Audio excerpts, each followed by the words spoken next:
In our grand family mansion, the air was always thick with the scent of money and expectation. It was the kind of house where success lived in every corner, in the polished marble floors, in the silent nods of domestic staff, in the way visitors lowered their voices once my father entered the room. My father was a man whose name echoed in the boardrooms of Lagos. His reputation walked into rooms before he did. To the world, he was power, influence, and wealth wrapped in a tailored suit. To him, life was a carefully calculated equation, and my future was one of his most important investments. My husband, he had already decided, would come from a family just as powerful, just as wealthy as ours. Marriage was not romance to him. It was alignment. It was legacy. It was business. But my heart had already made a different choice. His name was Adikana. Adikana did not belong to that world of polished floors and silent expectations.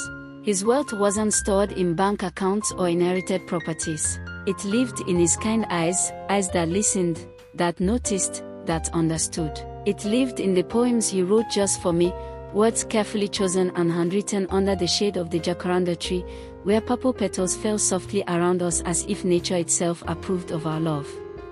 With him, I felt free, not admired, not evaluated, just loved. I remember the day I finally told my father about Adikana. My heart pounded as I spoke, but my voice carried a quiet confidence I didn't know I possessed. He is a teacher, I said. A man whose voice fills with passion when he speaks about shaping young minds. A man who believes the future of a nation begins in the classroom. My father's face, usually a mask of calm authority, hardened instantly. A teacher. He scoffed, disbelief dripping from the word itself. What can a teacher offer you, Amora? What kind of life do you think awaits you with a man who can barely afford a roof over his head? I tried to explain. I tried to speak of love, of character, of purpose. But he cut me off. I can offer you the world, he said sharply. Security. Comfort. Power. And you choose poverty. His words landed like stones, heavy, sharp, and unforgiving. That day, I realized something painful. To him, my happiness had limits. And love had conditions. He forbade me from seeing Adikana again. Not advised. Not warned. Forbade. The ultimatum was cruel in its simplicity. Choose his wealth, or choose Adikana's poverty.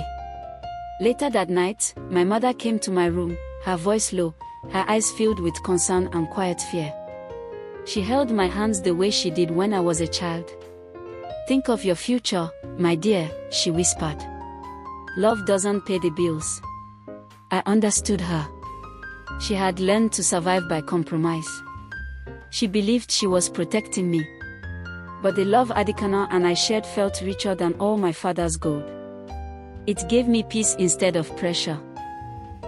It gave me hope instead of fear.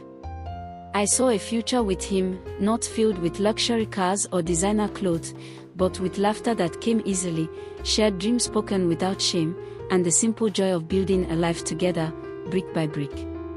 So, I made my choice. I packed a small bag, my fingers brushing past silks and jewels that once defined my identity but now felt strangely heavy. I walked through the long corridors of that mansion one last time, past portraits of ancestors who stared back at me in silent judgment. I did not look back. I walked out of that mansion and into Adikana's small, but warm, two-room apartment. It wasn't grand, but it was alive. It smelled of books, ambition, and hope. The day we got married at the local registry, only a handful of his friends were there. No grand celebration. No expensive osoebi. No applause. Just our vows, spoken with a conviction that shook my very soul. When he said, "I choose you," I felt richer than I had ever felt in my life. My family was absent. In their eyes, I had not just married a poor man. I had disgraced them. Life after that was harder than I had ever imagined. The society that once admired me now whispered behind my back. At the market, women who once greeted me with respect now looked me up and down, their eyes filled with pity and quiet mockery. "See the rich man's daughter," they murmured. "She threw it all away for love. Now look at her, haggling over the price of tomatoes." Their words stung deeply. But Adikanal's love became my shield. When I cried, he held me close and reminded me of the life we were building, a life grounded in honesty, effort, and meaning, not appearances. He worked tirelessly, taking on extra tutoring jobs late into the evenings. I started a small catering business from our tiny kitchen, cooking the recipes my grandmother had taught me, pouring love into every meal. The first few years were a constant struggle. There were days when Gary was all we had. But we ate it together, laughing through hunger, our spirits unbroken. My father never called. The silence from my family was a constant, dull ache in my chest. At night, doubt sometimes crept in. Had I made a mistake? Had I mistaken passion for strength? But then I would look at Adikanal, sitting on our veranda, reading to neighborhood children, his face glowing with purpose and joy. And I knew I had chosen correctly. I had chosen a man of substance, a man of character. Then, one evening, everything changed. Adikanal came home, his face glowing with an excitement I had never seen before. A collection of his poems, the ones he had been writing quietly for years, had won a prestigious international award. The prize money was substantial, enough to change our lives. But more than the money, it was the recognition. Publishers from all over the world wanted his work. His book became a bestseller, translated into dozens of languages.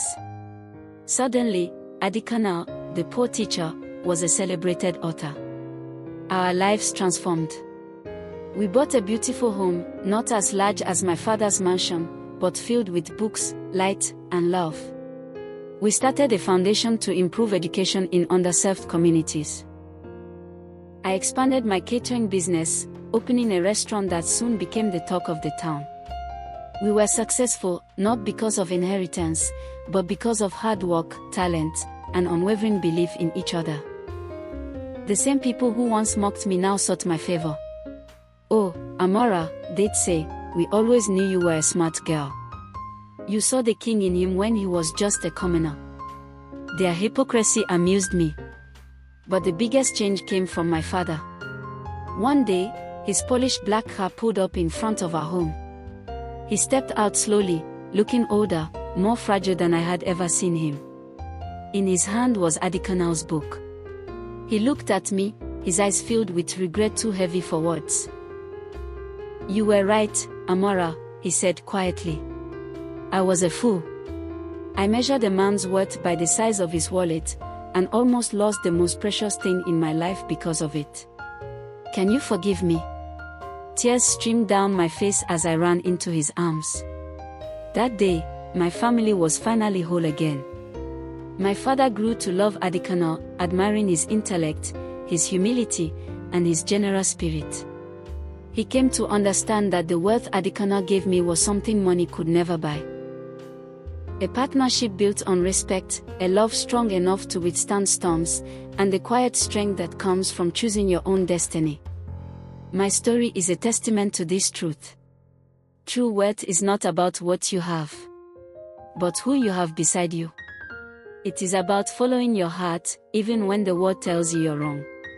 Because sometimes, the greatest treasures are not found in mansions of stone, but in humble homes built with love. Thank you for watching. If my story touched your heart, please like, share, and subscribe for more tales of love and life.